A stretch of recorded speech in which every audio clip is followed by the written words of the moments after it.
Bonjour à tous et bienvenue dans My Coach Inside, le podcast où on parle de sport, d'entrepreneuriat, de santé et de manière générale de tous les sujets qui nous permettent de nous rapprocher de nos objectifs et de mieux vivre ensemble. Et aujourd'hui, j'ai la chance d'être avec Agnès. Comment tu vas, Agnès ? Très bien, en très bonne compagnie. C'est très sympa. Agnès, moi maintenant je te connais un petit peu. Et est-ce que tu peux te représenter, nous expliquer un peu ce que tu as fait, ce que tu fais dans la vie ? Donc, je m'appelle Agnès Olanic, j'ai 53 ans. J'ai commencé, je suis née à Laval, dans la Mayenne. J'ai commencé le tennis de table, donc le sport, ma vie sportive, donc en tant que sportive, jusqu'à 15 ans, championne de France cadette. Et après, tout a décliné. Donc, je suis partie à l'INSEP en équipe de France 20 ans. Après, au club de Montpellier, à différents clubs. J'ai passé le concours du ministère des Sports pour être professeur de sport. Donc, j'ai été nommée à Caen. Et après, je suis revenue sur Laval et le Nord m'a attirée. Il y avait un club à L'Isle-et-la-Noix. Donc, je suis arrivée à L'Isle-et-la-Noix. J'ai demandé ma mutation à la Dragesse à Lille. Donc, je travaille à la Dragesse à Lille sur la lutte contre les discriminations, notamment, et la prévention des violences sexuelles et sexistes. Et je suis adjointe au sport depuis 2014, et mon 3e mandat qui commence là cette année. Génial, ça fait déjà une belle présentation. Donc toi, tu étais sportif de haut niveau. Un truc qui m'a impressionné dans ton parcours, c'est cette longévité sportive. Comment on fait en fait pour performer ? Parce que là, c'est de la performance sportive. Comment est-ce qu'on fait pour tenir dans les années comme ça ? Alors, il y a eu plusieurs étapes et il y a eu des moments de doute, des moments au contraire où je voulais redonner une vie à ma carrière sportive. Je pense un pilier, c'est la motivation et le plaisir. Et de vouloir transmettre tout ce qu'on t'a donné. Le fait de vouloir continuer auprès de jeunes, d'être entouré de jeunes, de rester dans le milieu sportif, je pense qu'on ne se pose pas la question d'arrêter parce qu'on se retrouve avec la passion, on se retrouve aussi. Après, il y a eu les enfants qui sont arrivés. J'ai 2 enfants, 21 ans et 22 ans. Et donc, eux, évidemment, ils m'entretiennent après. Donc, ils me font faire des triathlons. Donc, quoi qu'il arrive, donc, tu restes dans une condition physique.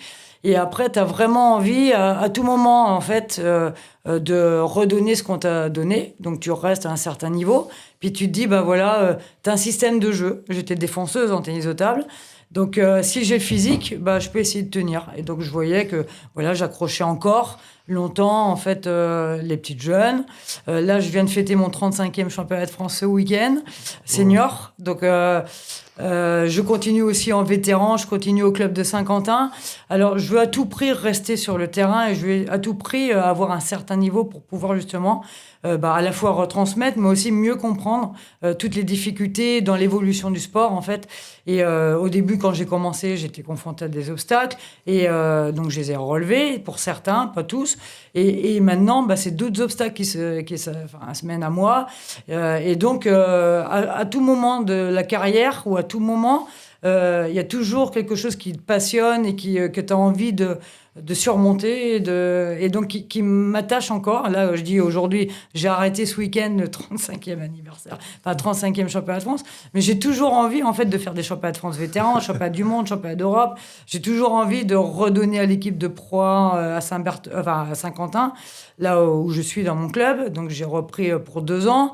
Donc je dis peut-être que je vais mourir derrière une table de ping-pong, mais en tout cas, il y a toujours quelque chose qui m'attire et qui me fait que j'ai envie de continuer. Alors, à un moment donné, c'était peut-être aussi les enfants. J'avais envie qu'ils voient et qu'ils profitent, en fait, aussi de, peut-être, entre guillemets, ma notoriété ou tout ce que m'a apporté le sport et toutes les valeurs qui sont autour du sport que j'avais envie de transmettre à mes enfants.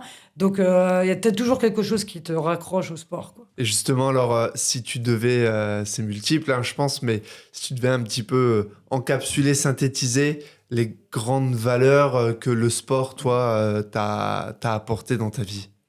Alors, c'est une super école de la vie. Tu as des grandes valeurs comme il y a des difficultés. Les grandes valeurs, pour moi, le goût de l'effort, le respect des horaires, le respect des entraîneurs, le respect des adversaires. Parce que le tennis de table, c'est un sport avec contre. Tu es obligé d'avoir des adversaires, mais aussi des partenaires d'entraînement. On ne peut pas faire tout seul, on ne peut pas avancer dans n'importe quel sport. Aussi les préparateurs physiques, les préparateurs mentaux, tous ceux qui t'entourent en fait. Donc le respect d'une manière générale, comme dans la vie, mais le sport encore plus. Tu as aussi le travail d'équipe.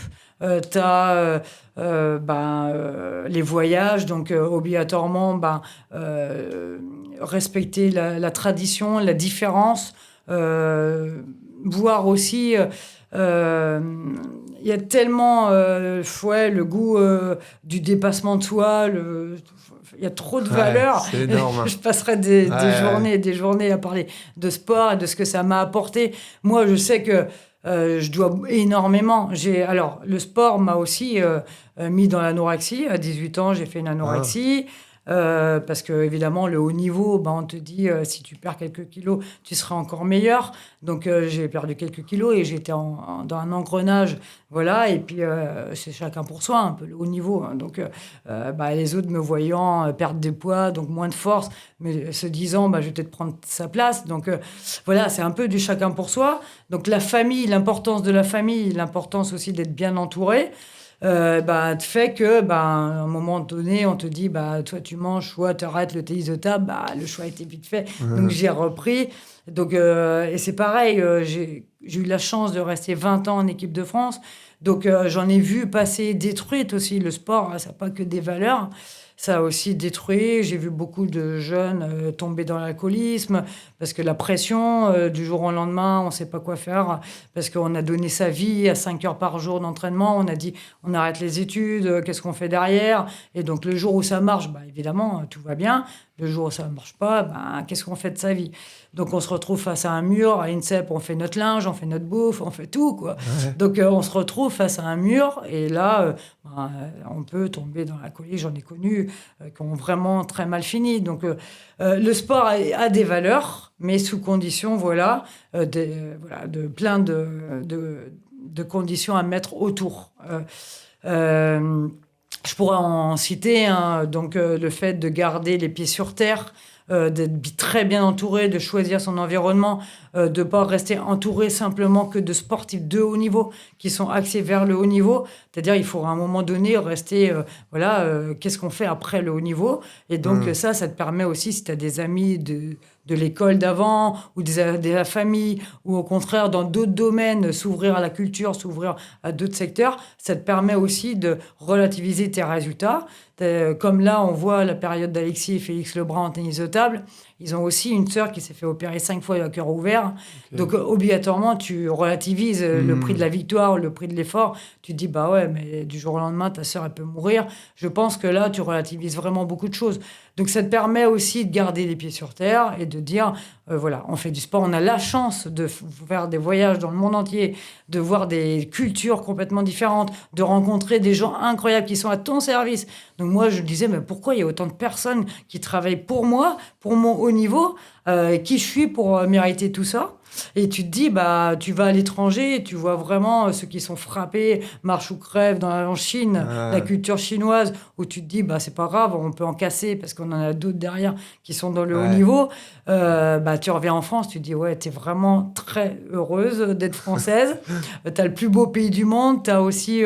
la sécurité sociale, des avantages que dans d'autres traditions.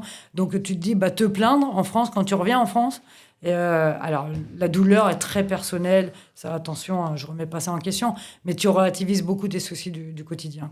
C'est vrai que les voyages permettent ça aussi, une ouverture sur notre chance aussi, parce qu'on a tendance à se plaindre beaucoup, mais au final...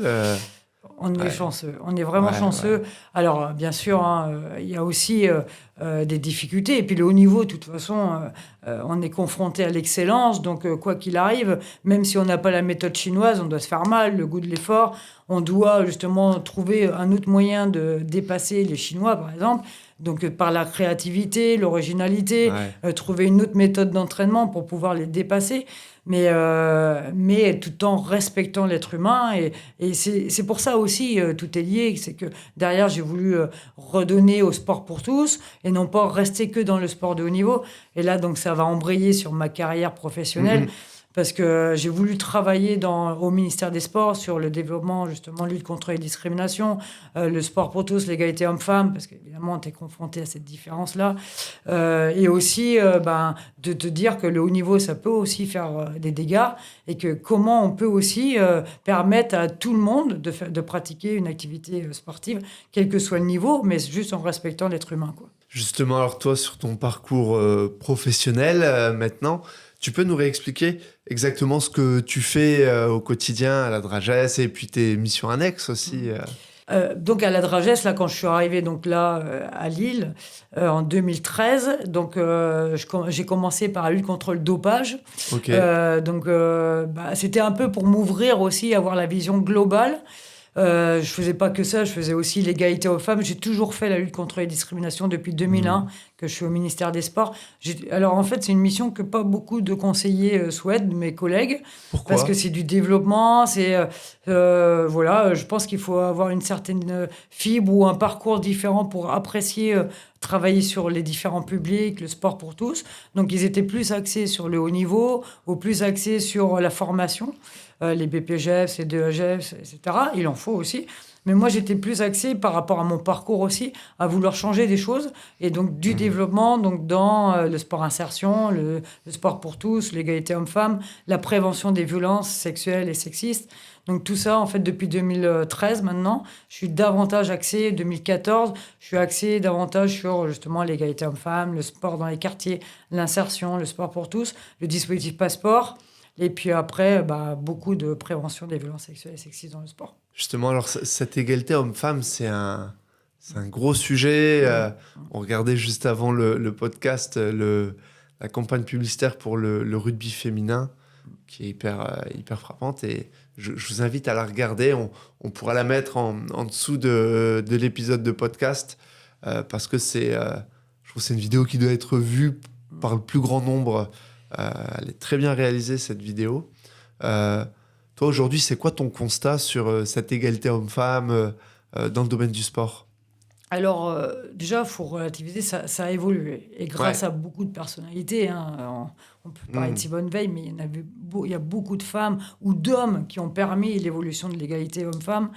Mais il reste encore beaucoup de différences. Alors, c'est pas autant quand j'ai commencé, par exemple, l'équipe de France, j'avais les restes des shorts des gars, donc qui allaient jusqu'en dessous le genou, les t-shirts qui n'étaient pas du tout adaptés, on n'avait aucune tenue spécifique féminine. Donc maintenant, il y a vraiment des fabricants qui font de la recherche pour l'utilisateur féminin, mais tous les sports, on commence à être pris en considération.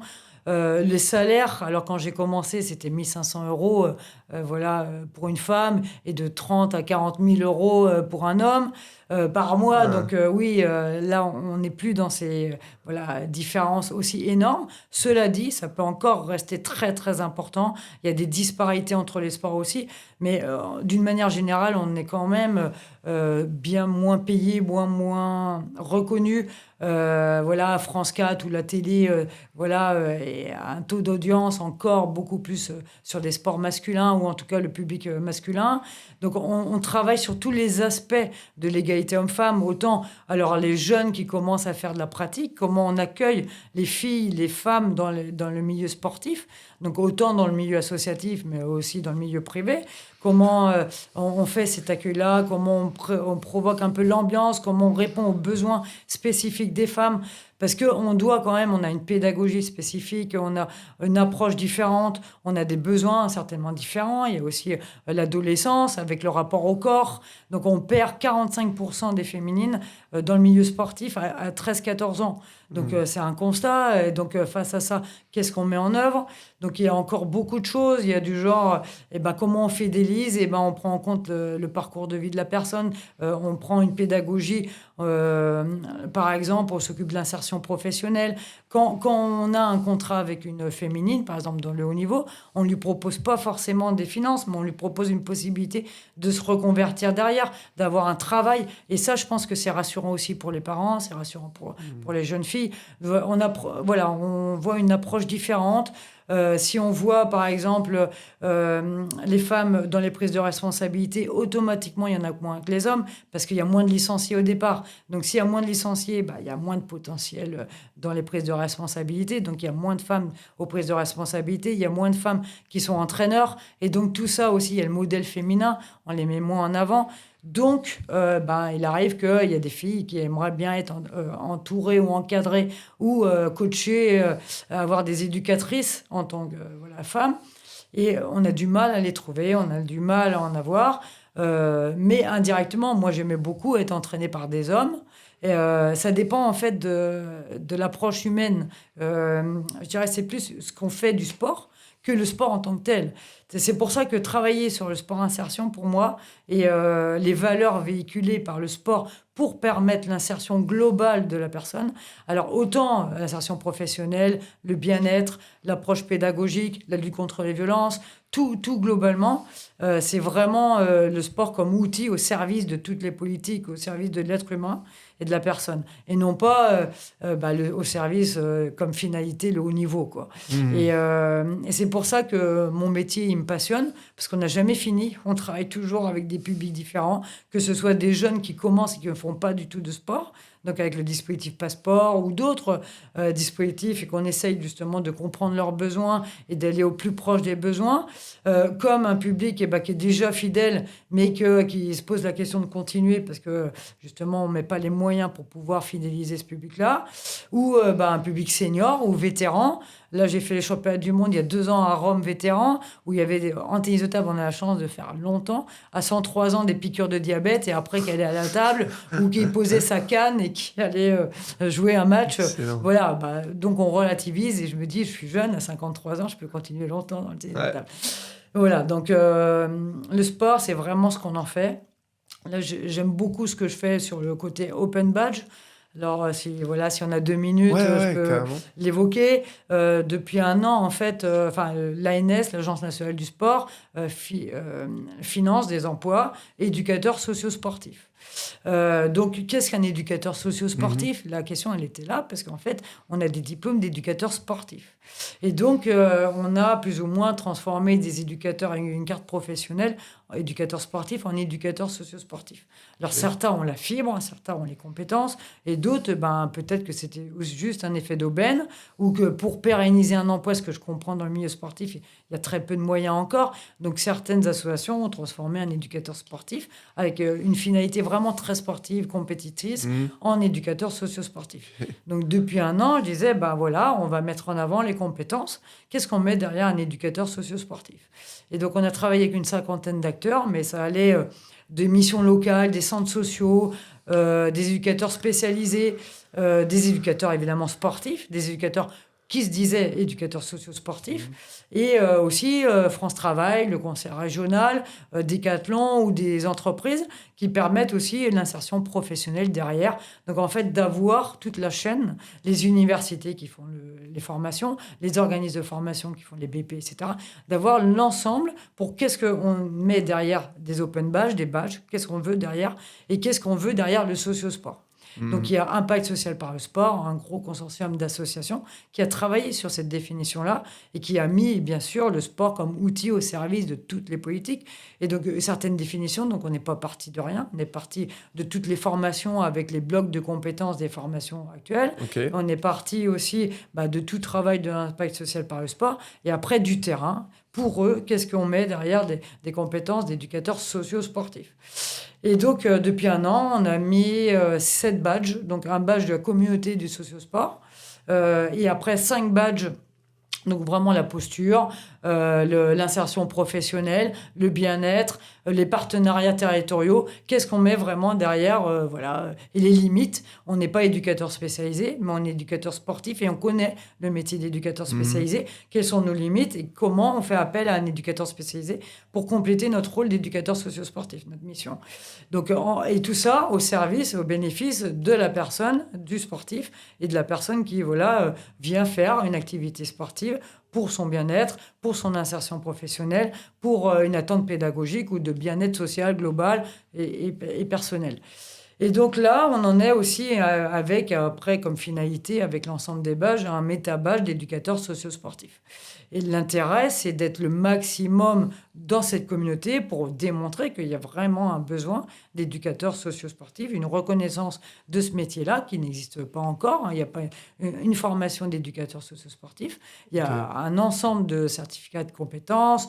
Il y a un ensemble de l'APELS, l'Agence pour l'éducation par le sport, avec Parcours 59 à Roubaix. Mais il y a un ensemble d'associations qui travaillent énormément autour du socio-sport. Mais pour l'instant, ce n'est pas suffisamment reconnu. Et le ministère des Sports attend justement nos travaux. Là, on fait vraiment une expérimentation à partir de septembre sur la ville de Roubaix, qui est vraiment un territoire d'expérimentation, je pense, sur le socio-sport.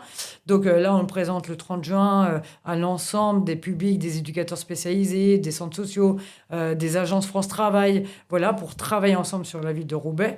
Et après, on fait des jurys, des badges.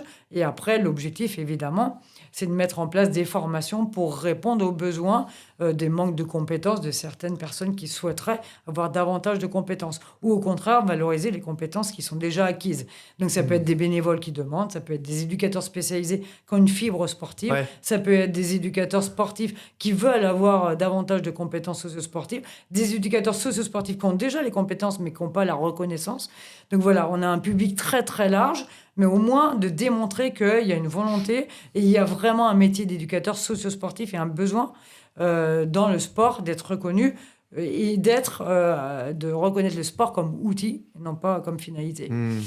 Voilà, donc après l'expérimentation sur la ville de Roubaix, on veut l'étendre au niveau régional, puis national évidemment, et travailler avec tous les partenaires comme vous, Ginko, privés comme associatifs, pour être vraiment, pour prendre le sport dans toute sa complexité et surtout l'utiliser comme outil au service de...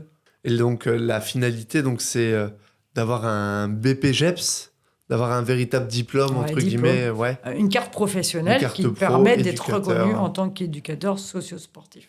Et donc, après aussi, c'est d'avoir peut-être de la validation d'acquis professionnels, d'expérience, pour aller à l'université. Il y a l'université de Lille et d'Artois, avec qui on travaille justement, et qui en train de créer un master socio-sport à connotation socio-sport. Donc l'objectif, c'est de rentrer, même si on n'a pas une licence, avec certains badges, ou en tout cas l'ensemble des badges, le méta-badge, directement dans certains blocs de compétences et du master socio-sport à l'université. D'avoir des passerelles, de mettre ça sur son CV aussi, par exemple. France Travail, qui a des offres d'emploi, c'est de mettre ses compétences, si on veut être en reconversion, par exemple, pour un éducateur sportif ou socio-sportif, s'il a certaines compétences, et France Travail a du métier dans les entreprises avec des compétences sur la pédagogie, sur l'insertion, sur la connaissance des partenaires, c'est de mettre en avant ces compétences-là sur son CV pour se reconvertir, pourquoi pas, dans une entreprise ou dans les ressources humaines ou dans d'autres secteurs qu'on n'avait pas imaginés avant. Donc, ça va être une super opportunité pour tout public et notamment aussi pour les femmes qui, on sait très bien, un des obstacles des éducatrices, c'est les horaires, c'est le soir, c'est les week-ends, etc. Donc, si on a justement une possibilité de reconversion, peut-être qu'elles iront davantage dans ces métiers. Ouais, complètement. Complètement. Et du coup, les structures qui seraient intéressées par ce type de profil-là, donc évidemment les associations, mais est-ce qu'aussi les privés, les entreprises, demain, Ginko Sport aussi? Bien sûr, bien sûr. Après, une carte professionnelle. Si on arrive jusqu'à la carte professionnelle, l'intérêt pour une structure privée, vous le faites déjà, à des horaires différents, vous adaptez aussi vos horaires, vous répondez à des besoins que le milieu associatif n'est pas prêt actuellement. Pour certaines activités, il y a besoin du secteur privé, il y a besoin de vous pour répondre justement avec une approche globale de la personne. Et donc, il y a par exemple le bien-être, la lutte contre l'obésité. Vous faites des politiques publiques, vous luttez contre l'obésité, vous permettez à des femmes qui ont des horaires ou des hommes qui ont des horaires de jour de travail le soir de venir faire de l'activité quand les associations sportives sont fermées. Vous aussi, vous avez des horaires beaucoup plus larges. Vous avez une approche aussi qui permet peut-être, en fonction de ce que vous proposez, en fonction des différentes structures, d'être spécifiquement en fonction du besoin individuel de chacun, ce que certaines associations ne peuvent pas se permettre. Donc, il y a vraiment cette approche de l'outil sport que vous prenez aussi en considération et qui est complètement complémentaire avec le milieu sportif. Ouais, traditionnel. Ouais, mais tu sais, Agnès, il y a un truc qui est spécifique chez toi, c'est que tu as toujours naturellement cette volonté en fait de créer ensemble et de pas créer d'opposition, mais plutôt de la connexion. Et c'est vrai que parfois c'est difficile en fait de créer cette connexion privée, publique, différentes villes. Alors, pour rebondir, la difficulté déjà, c'est de connaître. C'est de savoir qui fait quoi. Ouais. Parce qu'en fait, on a tellement d'acteurs dans le milieu sportif et de couches, etc. C'est comment chacun peut contribuer à développer, justement, à participer au bien-être de la personne. Parce qu'on part toujours de la personne. On ne part pas, chacun pour soi, au service de la personne et qu'est-ce qu'on peut faire de mieux pour la personne. Donc, à partir de là, il faut déjà connaître le réseau. Donc, c'est-à-dire, le réseau, c'est qui ? C'est toute l'organisation du sport en France. Hein. C'est à la fois le monde associatif, donc le milieu olympique, le milieu associatif classique, c'est les collectivités territoriales, le conseil régional, les communes, les communautés de communes, mais c'est aussi tout le monde privé, les structures privées qui contribuent à tout le milieu sportif, et puis c'est l'être aussi, le besoin de la personne qui s'organise toute seule et qui va faire son footing toute seule. Comment on peut l'accompagner mieux pour faire son footing dans des conditions de sécurité optimales. Donc, la difficulté, c'est déjà de mesurer tous les acteurs, de comprendre les acteurs, qui fait quoi. Et après, la difficulté secondaire, c'est de les mettre en lien et en réseau sans créer de concurrence. Chacun a une place. Donc, quel que soit le secteur, chacun a sa place. Mais après, c'est justement de faire comprendre la place de chacun et comment on travaille justement de façon complémentaire. Et c'est comme dans la prévention des violences sexuelles et sexistes. Maintenant, depuis 2020, le ministère a pris à bras le corps. Donc, au départ, il y avait que Colosse au pied d'argile, avec son histoire personnelle, qui a créé son association et qui faisait des formations, des sensibilisations. Maintenant, tout le monde fait des formations, des sensibilisations, et on ne peut que s'en réjouir. Mais ça crée aussi de la concurrence et aussi des inégalités dans les formations. Donc, le ministère a commencé à créer maintenant un cahier des charges, respect et intégrité, pour essayer de mettre un cadre sur la lutte contre les dysphories et la prévention. Qu'est-ce qu'on met derrière la prévention des violences ? On ne peut pas tout mettre non plus. Mais il faut un minima de contenu commun à tout le monde. Et donc, et là, c'est pareil. Il faut aussi cadrer qu'est-ce qu'on veut, de quel objectif, et de resituer que on veut le bien-être de la personne au départ. Si on est d'accord sur ce préalable, qu'on part de la personne et non pas on part de son intérêt personnel, là, on peut commencer à travailler ensemble. Et donc, ce vivre ensemble et ce travail ensemble, il est possible quand on a cette connaissance de tous les acteurs qui font, par exemple, de la prévention des violences sexuelles et sexistes. Et après, qu'on définisse, toi, tu seras plus dans la formation de formateurs, toi, tu seras plus, justement, de la sensibilisation de ton public, c'est-à-dire de toute ta discipline, de l'arbitre, du barman de ton association, ou de la structure, ou du public, ou des parents, voilà.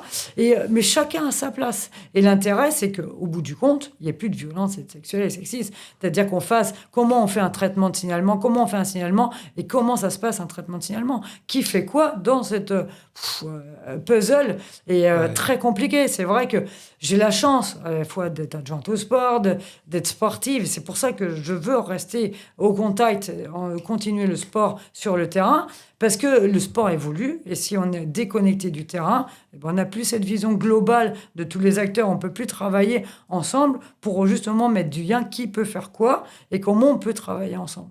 Complètement vaste sujet. Vaste sujet. Ouais, mais j'ai vraiment aussi l'impression que les choses avancent, que chacun un peu, il y a une prise de conscience collective autour de ce sujet-là.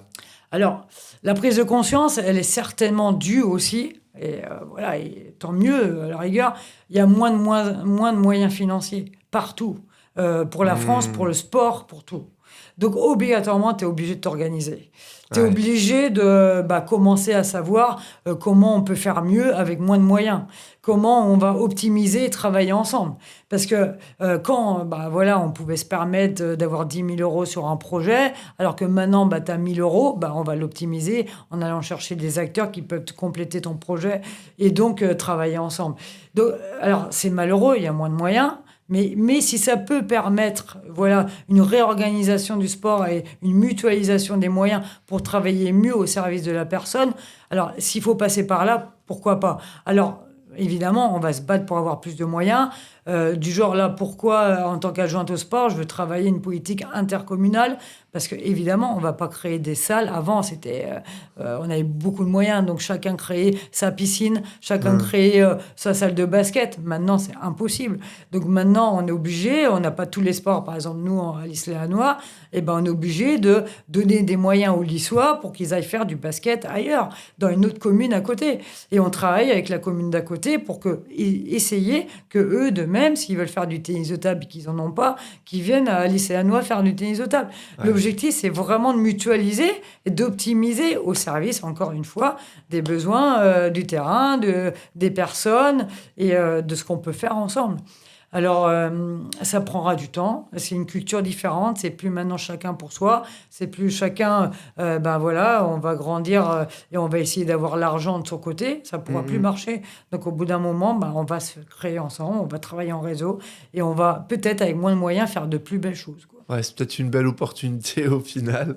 Malheureusement, mais... Ouais, mais de toute façon, c'est un peu global, quoi. Oui. On sent que la situation, elle est...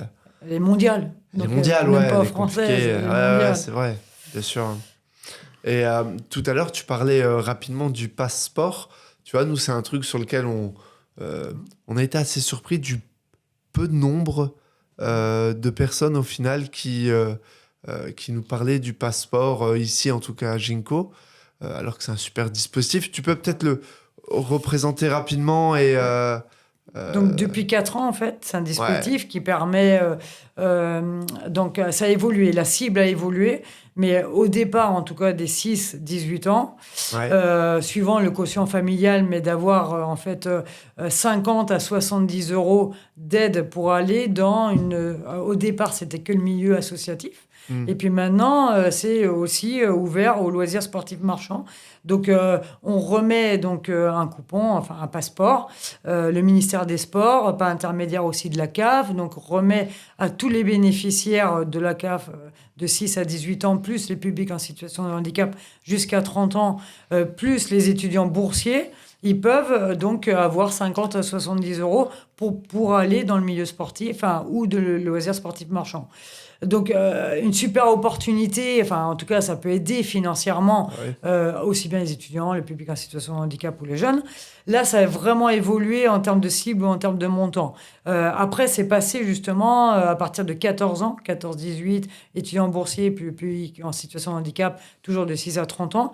Et donc, on a vu quand même tous ceux 6-14 ans sans aide, ça a été resitué sur une fidélisation du public qu'on perdait, c'est ce qu'on disait au départ. Après 13-14 ans, 45% chez les femmes, les adolescentes qui arrêtaient. Donc, ils ont voulu fidéliser davantage ce public-là. Je pense que là, on n'a pas encore une nouvelle instruction pour cette année. C'est reconduit. En tout cas, on a les mois pour l'instant pour essayer de mettre en place ce dispositif.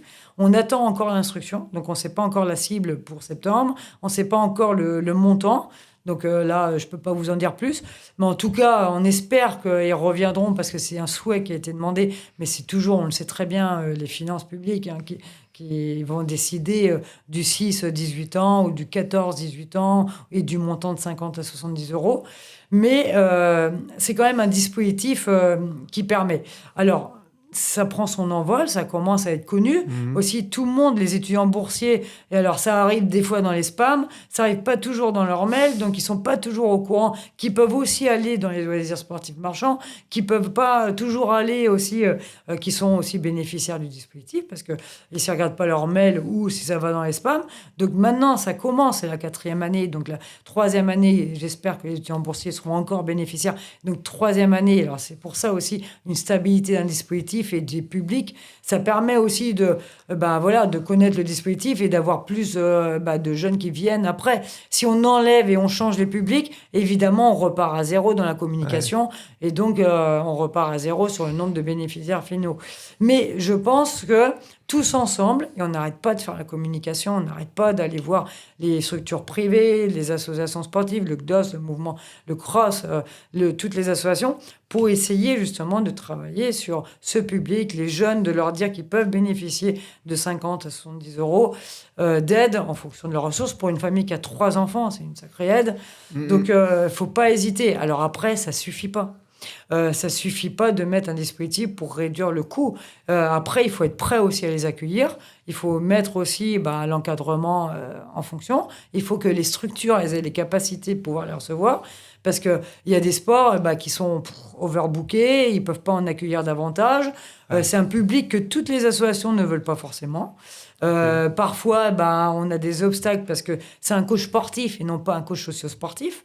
Donc, on a aussi cette approche humaine. Donc, ce sont peut-être des jeunes aussi, et pourtant, on se trompe parce qu'ils ont un sacré potentiel dans le haut niveau. C'est le goût de l'effort, le goût de s'en sortir quand tu viens d'un quartier prioritaire. Parfois, tu l'as beaucoup plus que certains. Donc, c'est encore des préjugés que certaines associations ont parfois. Alors, ça évolue, mais ont encore. Donc, ils ne veulent pas forcément. Ce n'est pas une obligation de l'association ou de la structure de prendre les passeports. Donc, on est aussi face à des obstacles. On se bat pour qu'ils les prennent. Mais après, s'ils les prennent pour les dégoûter ou pas les prendre dans des bonnes considérations, voilà, on n'est pas là pour ça. C'est comme le public en situation de handicap. Si on l'accueille et qu'on n'a pas les structures adaptées ou qu'on ne fait pas en sorte de les accueillir de façon correcte, on fait plus de dégâts qu'autre chose. Donc, tout est lié. C'est comme nous, le tennis de table avec Alexis et Félix Lebrun, on a eu un rebond de licenciés, mais les structures n'étaient pas prêtes. On va pas construire des gymnases en une année pour accueillir le flux qui arrive en demande. Donc, si on n'a pas les salles adaptées, si on n'a pas l'encadrement adapté à ce flux, tout est lié. On ne peut pas travailler indépendamment de mettre un dispositif qui va ramener beaucoup de monde et si on ne travaille pas en amont sur le coaching et les structures. Ouais, c'est vraiment lié. En réseau. Ouais, en réseau, encore une fois. J'avais vu passer, une étude qui montrait le niveau sportif des jeunes actuels versus il y a 30 ans ou 50 ans. Et il y avait vraiment une baisse du niveau sportif. Je me disais, mais c'est inquiétant, tu vois, de voir à quel point ces jeunes sont plus en difficulté face au mouvement, au sport. Le sport santé, là, par exemple, il y a Dianoform avec Irfo, qui fait des études justement dans les écoles, par exemple, au même âge, il y a 30 ans et maintenant, et on voit les dégâts. On voit l'état de santé des jeunes aujourd'hui, si on ne fait pas de la prévention, et c'est pas aujourd'hui, c'est dans 30 ans le danger. C'est-à-dire que là, on est en situation déjà d'obésité incroyable, surtout dans la région. On a un taux d'obésité par rapport à toute la France. Si on n'intervient pas maintenant et on ne prend pas conscience de ça, c'est une catastrophe pour le pays et pour tout. Là, on a beau payer une sécu, donner des médicaments, etc. Mais c'est en amont, c'est la prévention, c'est maintenant qu'il faut agir. C'est pour ça que si on enlève des moyens au sport en termes de prévention, et si on donne pour regarder la télé ou des tablettes, ou on voit les dégâts et on les verra encore plus dans 30 ans. je dis un petit coup comme ça, mais on voit beaucoup de food trucks, de friteries. Il faudrait des food trucks, et là, j'ai mon fils qui est en train de travailler dessus, mais c'est pas encore gagné, mais on voit des obstacles, mais un food truck sur le sport santé. Mais on parle de sport santé, mais derrière, on va dans une friterie. Donc, il faut aussi voilà, être fidèle par rapport à ses propos. C'est pour ça que j'essaye d'être encore aussi, personnellement, de montrer l'exemple et d'essayer de dire, bah, c'est pas toujours simple, hein, parce qu'entre un McDo, où c'est voilà, vite fait, et puis mine de rien, bon, on peut se retrouver dans le goût, hein, pour certains. Et entre bah, manger des légumes, manger sain, c'est quand même une culture à éduquer, c'est aussi un prix, un coût. Mais au bout d'un moment, si on ne travaille pas sur ça, tous ces axes-là de la santé, et ben, on aura des dégâts. Et on commence à avoir des dégâts, mais des dégâts dans 20 à 30 ans. Donc j'espère que les politiques publiques, j'espère que bah, on sera en mesure d'avoir les moyens pour travailler sur de la prévention et arrêter de travailler que sur du curatif et des médicaments, etc. Ouais, complètement. Complètement. Le sport santé en prévention. Là, on voit, enfin, alors moi j'ai la chance, encore une fois, j'ai des enfants, ils aiment le sport. Alors peut-être, voilà, j'ai essayé de mettre en œuvre, mais c'est pas gagné parce que on est face à, bah, dans les écoles, leurs copains, leur environnement. On parlait de l'environnement, mais c'est tellement important de bien s'entourer, c'est-à-dire de faire le choix. Comment on fait le choix? Tellement facile de se laisser voilà, embarquer dans tout ce qui est bah, les drogues, l'obésité, enfin, la malbouffe et tout ça, plutôt que bah, la difficulté de lutter contre ça et d'aller se bouger le soir quand on est fatigué et de se dire bah non, on va aller courir, on va aller faire du sport, on va aller. Voilà, et ben c'est quand même une hygiène de vie, une culture, une éducation à mener. Et si les parents, si les générations ne prennent pas conscience de ça, qu'à ces enfants, ben, déjà, il faut l'importance du sport, de se bouger, le sport santé, pas le haut niveau, le sport santé, juste de prendre plaisir à faire de l'activité, parce qu'il ne faut pas que ce soit une contrainte, il faut montrer que c'est du plaisir. Moi, je suis très heureuse d'aller retrouver mes amis dans un cadre sportif, que ce soit privé, public, je fais tout, hein, je fais aussi de temps en temps en salle privée, je fais dans le milieu sportif, je fais tout, et tout est complémentaire, mais du moment que je retrouve, voilà, soit mes amis, soit que je me bouge et que je sente bien dans mon corps et dans ma peau et dans ma tête, et ben voilà, t'as gagné, c'est juste ça. Mais si on n'arrive pas à mettre en place tout ce process de montrer que le sport, c'est du plaisir et de la convivialité et de toutes les valeurs du sport qui sont autour. Là, je vois aussi, il y a des parents, on voit aussi les dégâts que ça fait dans le sport, comme le foot, les spectateurs ou tous les supporters ou les parents qui, voilà, il faut gagner à tout prix. Mais on n'est pas tous des Zidane ou des sportifs de haut niveau. Il n'y a qu'un champion du monde. Alors après, il faut relativiser. On est là aussi pour inculquer des valeurs et du sport santé, du sport bien-être. Et donc, si on ne dit pas, bah voilà, le sport, ça reste qu'une partie de sa vie quand même, et que derrière, eh ben, on est avant tout un être humain, et qu'il y a tellement d'autres choses importantes que le haut niveau, et plutôt bah voilà, la convivialité, le respect des personnes, le respect des valeurs, le respect des gens tout court, et le respect de soi-même, de son corps. Bah, là, il faut commencer par là, je pense, déjà. Et sur cette jeunesse, tu sais, et cette envie de faire du sport, de prendre du plaisir, je remarque, tu sais, moi, j'ai ma compagne est sportive, je suis sportif. Ma fille, si à un moment donné, je l'oblige pas à aller au sport, elle n'a pas envie, en fait, d'aller au sport. Elle préfère être à la maison, jouer avec les vers de terre, être dans le jardin, tout ça. Et si à un moment donné, je dis pas, non, là, il est 11h, il est 18h, et donc on va aller faire du sport. Et ben, en fait, elle n'a pas envie d'y aller, quoi. Et je suis obligé de dire le rôle des non, parents, le rôle des amis. C'est pour ça, et notamment dans le sport féminin. Parce que le sport féminin, comme le milieu n'est pas toujours adapté à l'accueil des filles, donc l'ambiance n'est pas toujours là. Donc en fait, tu n'y vas pas pour forcément l'ambiance, tu y vas pour toi et pour ton bien-être. Donc si tu n'as pas cette prise de conscience, tu n'y vas pas pour retrouver les copains, ou tu n'y vas pas pour boire un coup, tu n'y vas pas, voilà. Donc il faut ton environnement, des copines qui t'amènent la première fois vers l'activité. Une fois que tu es lancé, ça roule à peu près tout seul parce que tu te fais des connaissances, tu es bien dans le club, tu es bien, etc. Mais la première fois, la démarche d'aller vers, c'est très, très complexe. Et donc, le rôle des parents, le rôle éducatif et le rôle de montrer l'exemple. Nous aussi, on se fait violence. Bon, il y a des soirs, je suis crevé. Mais en fait, qu'est-ce que je me dis après la séance? Qu'est-ce que j'ai bien fait? Qu'est-ce que je suis bien maintenant? Une fois que tu y es, alors le plus dur, c'est d'y aller. Une fois que tu y es, tu te dis, waouh, heureusement que tu as ça, la bouffée d'oxygène, et puis te sentir bien dans ton corps. C'est vrai que mentalement, tu peux être fatigué. Et une fois que tu es lancé physiquement aussi, tu as un bien-être global qui s'instaure. Tu as l'endorphine, tu as tout qui s'y met.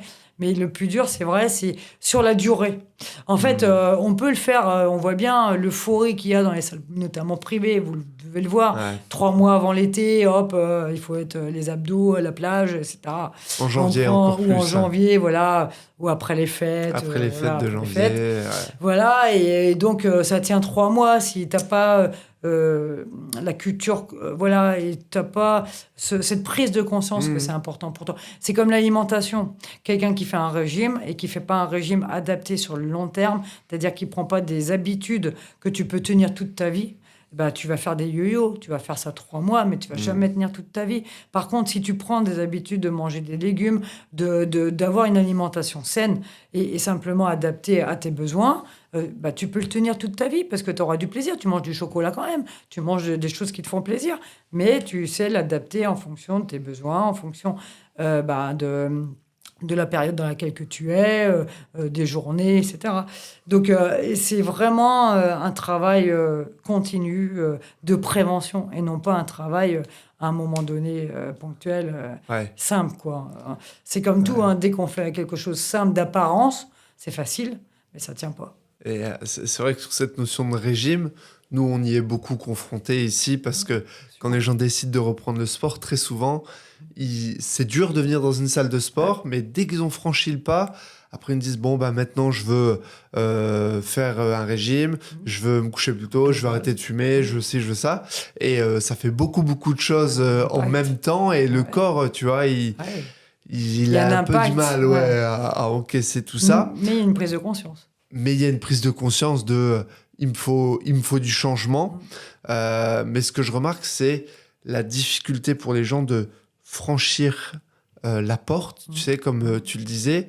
Et très souvent, quand ils arrivent, nous, dans la salle de fitness, la première question qu'ils nous posent, c'est vous avez une plaquette tarifaire ? Et en fait, ils nous posent cette question parce qu'ils ne savent pas quoi demander d'autre au final. Ils sont perdus. Et donc, ils essaient de se raccrocher à un truc un peu factuel. Et c'est pour ça qu'on met en place toute une histoire sportive pour les amener progressivement à prendre conscience et à leur conseiller la chose la plus adaptée pour eux, qui est souvent pas ce qu'ils ont prévu à la base. Complètement. Mais aussi, parce qu'il y a encore des préjugés aussi. Parce que une salle privée, c'est pas forcément plus cher qu'une association sportive.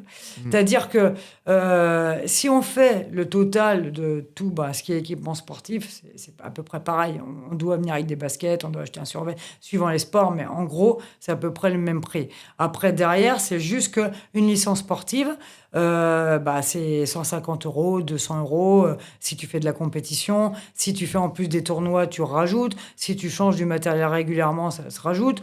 Mais l'un dans l'autre, mais ils ne voient pas aussi l'offre globale qu'on a. On pense en association sportive, on a, et c'est vrai, logiquement, tu as des éducateurs sportifs qui devraient en tout cas prendre en compte la personne et donc leur proposer un accompagnement global. Sauf que pour l'instant, le milieu sportif, il n'est pas encore prêt à prendre cette prise en compte, ce que je disais au départ.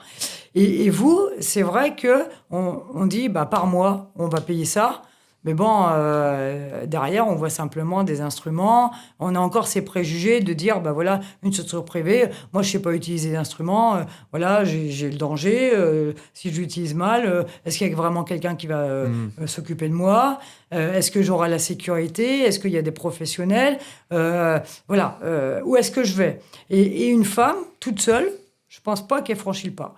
Ou elle vient parce qu'on lui a dit que c'était bien, ou je viens parce que j'ai des copines qui sont déjà là ou qui m'amènent vers. Ouais. Une fois qu'elles sont là, elles ne regrettent jamais, ou très peu, en fonction bien sûr des structures, mais en manière générale, si on prend en compte ses besoins, elles continuent et elles voient l'intérêt. Mais le premier pas, comme tu dis, c'est tellement complexe. Tellement complexe. Ouais. Mais c'est pour ça que travailler ensemble et enlever tous ces préjugés ou de dire simplement, si la ville donne, lors d'une manifestation, on fait le lien entre, on fait l'alimentation, par exemple une séance, un forum sur l'alimentation, vous, quel est votre rôle dedans et comment on travaille ensemble. S'ils voient qu'il y a un travail partagé commun, c'est beaucoup plus simple et plus de confiance que si tu arrives, t'es une structure privée à but lucratif et dans la tête des gens, c'est encore un préjugé. On parle beaucoup de liens humains, en fait, dans tout ce qu'on dit. Et à la fois, aujourd'hui, dans le secteur, en tout cas marchand, ce qu'on voit, c'est plutôt des structures grand format, plus individualistes, où on met souvent, le gros casque sur les oreilles et on vient faire son truc, et où là, le lien humain, il a un petit peu disparu, et ce sont dans le secteur marchand, ces structures-là qui se développent le plus aujourd'hui, quoi. Ouais, ça fait peur un peu, ouais. En fait, c'est une reproduction de l'individualisme ambiant, alors provoqué peut-être par la société. Là, je sais que... moi, c'est mon impression depuis le Covid. J'ai vraiment l'impression que les gens, ils se renferment, ils ont peur. Il y a la peur de l'autre. Alors, dans certaines villes, grandes villes plus qu'ailleurs, à Paris, par exemple, moi, quand j'ai vécu à Paris, vraiment, je me sentais une étrangère, je me sentais un individu, chacun, dans le métro ou même dans le milieu sportif. Ouais. Et je pense qu'il y a une peur de l'autre, il y a une peur... et chacun, en fait, comme on voit pas trop l'avenir, on a peur aussi de l'avenir. On ne sait pas demain ce que ça sera fait. Donc, on se protège. On protège les siens, peut-être aussi ses enfants. Et on se dit, on va garder les moyens. Et donc, on le retrouve dans le milieu sportif. C'est-à-dire que... Avant, chacun mangeait les uns chez les autres, notamment dans le Nord, la convivialité, etc., l'entraide. Et même dans le Nord, maintenant, je pense que depuis 2013 que je suis arrivée, je suis venue pour ça. Je trouve que depuis le Covid, c'est beaucoup plus individualisé, beaucoup plus chacun pour soi. Et ce que je voyais dans certaines régions, le Sud, par exemple, l'apparence, etc., je trouve qu'on arrive un peu plus maintenant dans le Nord. Alors, beaucoup moins à plus grande échelle, à moins grande échelle, etc. Mais, et ça, dans le sport... je veux tout faire pour lutter ça, justement, quand je vais dans une structure privée, que chacun travaille avec son casque, pour moi, c'est pas imaginable. Le sport, pour moi, c'est pas ça. Ouais. Mais il y a un besoin, ça existe. Donc, il faut faire face, il faut satisfaire ce besoin-là. Mais si on peut le faire évoluer et lui dire, maintenant, on va, t'enlèves. Interdiction, par exemple, si tout le monde faisait ça, interdiction des écouteurs, et t'es là dans une salle et puis on travaille ensemble, peut-être que ça pourrait faire évoluer des choses. Je sais pas, j'ai pas la solution, j'ai pas les solutions, mais je sais que ça peut faire peur, cet individualisme, et de courir de plus en plus, tout seul, dans son coin, de se prendre en charge tout seul.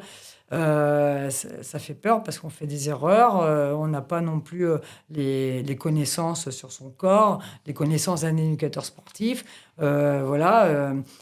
Tous ceux qui courent, il y en a beaucoup évidemment qui ont certaines connaissances, mais il y en a beaucoup qui n'en ont pas.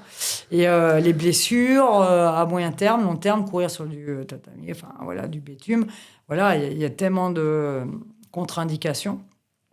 Mais déjà, il bouge, mais il y a aussi quand même des effets pervers, quoi. Et alors, du coup, il y a peut-être, des personnes là qui vont nous écouter, nous regarder, qui ont des clubs de sport. Tu vois, moi, j'en fais partie. Moi, j'aimerais rendre mes clubs plus accessibles, plus bienveillants, plus égalitaires. Permettre, en fait, à des gens de franchir la porte plus facilement. Et je pense que parfois, je regarde mon activité avec mon œil, moi, de passionné de sport, Et nous deux, on sait à quel point c'est génial, tu vois, tout ça. Mais pour d'autres personnes, quand je discutais avec d'autres personnes, ils me disent, mais c'est fatigant, mais il faut se déplacer. En plus, il va falloir que je paye. Et puis, c'est intimidant. Enfin, bref. Et du coup, des fois, je me dis, mais comment est-ce qu'on peut, de manière concrète, faciliter cet accès à nos structures marchandes, non marchandes, mais en tout cas sportives pour un monde, un territoire plus sportif? Alors, j'ai pas les solutions ou la solution. Après, je pense que le fait de t'ouvrir, par exemple, comme aujourd'hui, je trouve incroyable cette démarche d'ouverture que tu as déjà, un premier pas, entre mettre justement, faire venir à l'intérieur différents publics, différents acteurs, différents profils. C'est déjà de te faire connaître sur cette volonté de t'ouvrir à ce côté social, le côté prise en compte de la personne et les valeurs du sport. Déjà, te faire changer, de faire changer les préjugés, les mentalités en fait liées à une structure privée qui voit que son argent et qu'en fait l'intérêt de l'individu est passé au second plan. Alors que là, franchement, mais c'est encore rare peut-être aussi, il faut le reconnaître. Toutes les structures privées n'ont pas cet état d'esprit non plus. Il y a aussi des structures, des franchises qui ont encore cette volonté de faire de l'argent, au profit, du sport, enfin de l'individu, et non pas de prendre la personne au centre de l'activité. Donc déjà, toi, d'avoir cette démarche-là, je te dis bravo, je te dis un grand bravo. Merci. Et je trouve que pour l'instant, c'est trop rare encore. Et donc, ça va venir, ça va faire changer des choses. Ça, c'est sûr, tous ceux qui nous écoutent, je vous encourage vraiment, parce que c'est une structure humaine, une structure liée à l'outil sport. Mais aussi, je pense que le fait de travailler avec les collectivités, avec tous les acteurs, peut-être aussi le mouvement sportif, d'aller à la rencontre, alors ça te prend beaucoup plus de temps, d'énergie, qu'une association qui reste dans son coin où le public, il connaît l'association et le mouvement sportif, par aussi les compétitions, donc obligation d'aller dans l'association pour pouvoir faire des compétitions. Donc toi, tu n'as pas cette obligation-là, donc déjà, ils ne viennent pas pour ça. Donc le fait de travailler en complémentarité avec le milieu sportif, associatif, je pense que ça, c'est aussi une bonne démarche. C'est-à-dire que tout le monde a besoin d'une remise en forme, tout le monde a besoin, même si, par exemple, moi, je fais du tennis de table, j'ai toujours besoin de faire de la préparation physique. J'ai toujours besoin d'une complémentarité. Donc, le milieu sportif, par exemple, si je vais dans le tennis de table, ils connaissent très, très bien tout ce qui est tennis de table. Il y a un entraîneur, et pas toujours d'ailleurs, mais il y a souvent des entraîneurs qui ont des cartes professionnelles, qui me donnent des conseils dans le tennis de table. Mais après... Qu'est-ce que je cherche ? Une complémentarité sur comment je peux mieux axer mon alimentation, mieux axer ma préparation physique, comment je peux être complémentaire pour aller soit à plus haut niveau, ou soit tout simplement être mieux dans mon corps et pas être complètement disloqué dans la coordination avec une raquette dans une main et après bras gauche qui est complètement pas coordonné, quoi. Donc... on est complémentaires, comme on le disait au départ. Par contre, c'est beaucoup plus d'énergie pour vous parce que il faut aller voir les acteurs, il faut aller voir les mairies, il faut aller voir les associations. Il faut déjà leur faire comprendre que vous n'êtes pas en concurrence, mais en complémentarité. Ouais. Il faut changer tous ces préjugés. Alors après, il faut aussi montrer patte blanche. Parce que c'est comme moi, je disais, j'étais adjointe au sport, le premier mandat, être une femme, il y a beaucoup de préjugés, on est dans un milieu d'hommes. Ouais. Si tu n'as pas les compétences et si tu ne démontres pas que tu connais le sport, dès le départ, tu es bloqué. Alors que, heureusement, j'ai la chance d'avoir un certain niveau en tennis de table, de travailler au ministère des Sports, donc obligatoirement, on m'a accepté. Mais un homme, lui, il n'y a pas besoin de ça. Un homme, il y a les préjugés, on peut y aller même si on n'a pas les compétences. Tant pis, on verra, on va s'adapter. Alors vous, c'est pareil. Je dirais qu'il y a un peu de retard par rapport au milieu associatif parce que vous avez beaucoup plus de préjugés. Et donc, va falloir lutter ça en démontrant plus d'énergie, en démontrant plus de rapport avec tout le milieu des autres. Et peut-être aussi en offrant des actions complémentaires, en faisant des actions complémentaires, des offres peut-être, ou les étudiants boursiers qui viennent par exemple dans le cadre du passeport, peut-être que s'ils en font aussi dans le cadre de leur université en association, peut-être que il y a des passerelles à faire. avec certains publics ou un public peut-être senior. Il y a certainement des choses à étudier. Alors, j'ai pas forcément suffisamment la connaissance du public, aussi du territoire. Parce que, par exemple, j'imagine qu'à Tourcoing, il y a des spécificités qu'il faudrait axer pour pouvoir être complémentaire avec le milieu associatif. Ouais. Donc, peut-être avec l'adjoint au sport de Tourcoing, de travailler sur qu'est-ce qui existe en milieu associatif et comment on peut apporter. Alors, j'imagine que certainement, tu l'as peut-être fait, un rapprochement avec l'adjoint au sport, mais peut-être de démontrer ta volonté, déjà de lui dire, j'ai envie de travailler. Et ce que tu as fait, nous, avec moi, la Dragesse, et donc d'essayer de dire, on est là et on a envie d'être au service de la personne, même si on est une structure privée, ça nous empêche d'être complémentaires avec tout ce que vous faites, quoi. Hyper intéressant. Et c'est vrai que c'est un travail qu'on doit mener, faire Qui le est long, premier pas fastidieux. pour... Qui est long, fastidieux, des compétences, une approche, une connaissance Ouais. des publics. Ça vous demande énormément de compétences. Mais je pense que, après, on sait très bien, c'est réseau. Si, tu vois, le fait qu'on se connaisse, le fait les adjoints au sport, derrière, se mettre en réseau, peut-être avec l'adjoint au sport s'il nous écoute de Ouais. Tourcoing, essayer de travailler un peu plus justement sur cette complémentarité. Entre le milieu associatif, entre lui, la politique sportive de Tourcoing, qui a aussi certainement ses éducateurs, sa politique, de voir comment vous pouvez compléter cette offre-là et ne pas vous situer en concurrence. Et que chacun a sa place, c'est sûr. On a tellement de publics différents, tellement de besoins différents, tellement de moyens qui diminuent. Donc ça, c'est un peu contradictoire, mais il faut travailler ensemble. Et moi, je ferai tout pour qu'on puisse travailler ensemble, que ce soit acteurs privés, acteurs associatifs, et qu'on aille au service du citoyen, quoi. Si tu avais un message, entre guillemets, un peu général, à donner, à transmettre à la jeunesse, par exemple, ça serait quoi aujourd'hui Bougez-vous, faites-vous plaisir. Le sport, c'est que du plaisir. Après, peu importe comment vous le faites, dans quelles conditions au départ, mais bougez-vous. Et n'oubliez jamais que votre corps, il n'y a que vous qui êtes, qui pouvez avoir un contrôle dessus. Donc, tout ce que vous faites, vous n'avez qu'un corps. C'est vous qu'une tête. Et pour votre bien-être global, des structures comme Ginkgo, alors je ne veux pas faire forcément de pub plus que d'autres, mais en tout cas, est très adapté pour être à l'écoute de vos besoins.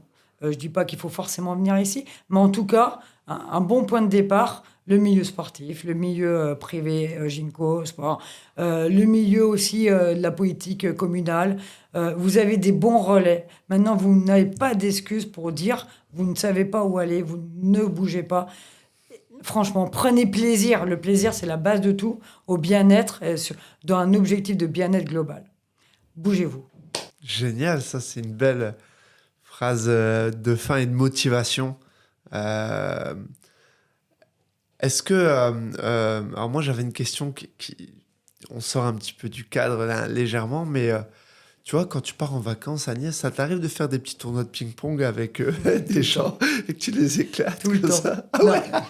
Alors, depuis tout jeune, en fait, quand j'allais par exemple dans les campings, il y a toujours des tournois. Alors, je joue de la main gauche parce qu'ils considèrent que les filles, ça joue mal. Donc, en fait, souvent, je prends la main gauche et puis ils font des paris après.